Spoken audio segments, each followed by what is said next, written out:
Hello and welcome to the Hoof GP. Today we're trimming cows' feet. Make sure you subscribe so you can get updates on all of the cows that we trim. This is the Hoof GP.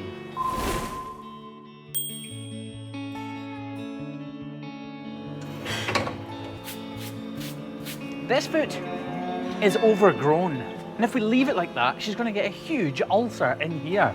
It's kind of like a blister where the corium from inside the foot starts to burst out the bottom. I'm kind of hoping and kind of praying she hasn't already got one. So we're going to go ahead and trim all of these feet back to the length they should be. Look, this is how she is right now. And I'm going to do a comparison once we've trimmed this to see how much this comes up and how much it goes in. Anyway, enough talking.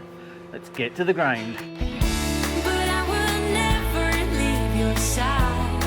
You're the reason to my pride. Never wither and runs dry.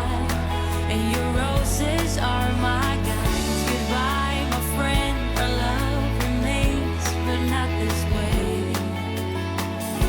I'm in your garden as a tale. Just feel the wind. You see that bruising? That is exactly what I was talking about.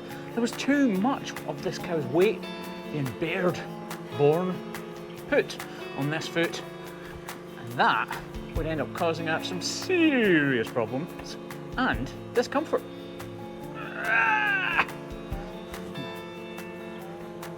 But now it's starting to look beautiful. She has got a bit of a bruise there, and that would have turned into an ulcer. Not now. Just gonna model out this inside claw and take away these ridges and fissures. That's so that the dirt doesn't get stuck in all of these little cracks up there. Look at that. Pretty, pretty. Let's just do something about that dew claw though.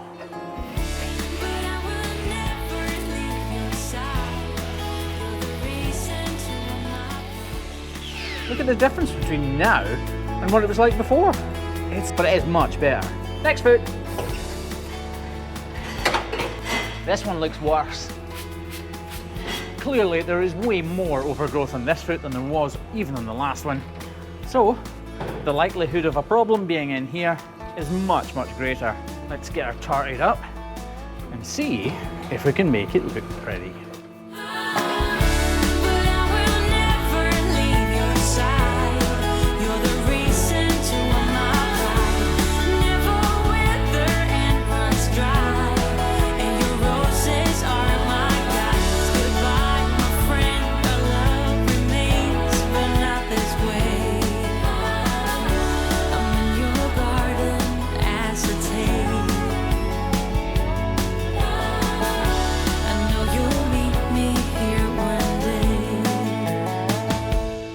This is not a gorish foot. There's nothing majorly wrong with this cow's hooves. And that's fantastic for me as a trimmer because it means I can tart them up, make her more comfortable and let her rip. That's the back feet. Right now, I have no clue whatsoever as to how the front feet are bearing up. Oh, it's turning out nicely. It really is. I thought there was going to be a huge problem in there. I didn't see her walk in, so I don't know if she's probably lame or what, but this foot's shaping up just nicely. Working as a professional hoof trimmer is a demanding job. I'm not saying I'm fantastic because that is the same for every professional hoof trimmer right across the globe. But what it does mean is we don't always get a chance to see the cows walking in to the crush before we trim them.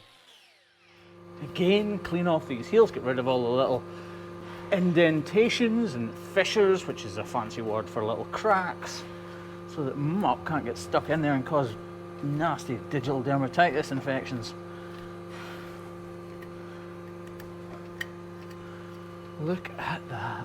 Oh, so pretty. Just a slight little, got a little growth in between her feet. I worry there's dermatitis on it. But that's her. Done. Next foot. Whoosha! That's a big one. I've never heard that before though. Yeah, that compared to my hand, it's big. It really is difficult to try to convey via visuals or video in this case just how big some of these cows' feet are. Yes, the shape of this foot looks fairly concise, but actually it's around 2.5 inches too long. Just look how big that foot is compared to my grinder when I started out. Go on, rewind it just 10 seconds and you'll see exactly what I'm talking about. When you start trimming a foot like this, you always have a plan in your head of how you want it to turn out. I love it when a plan comes together and her feet are shaping up just nicely.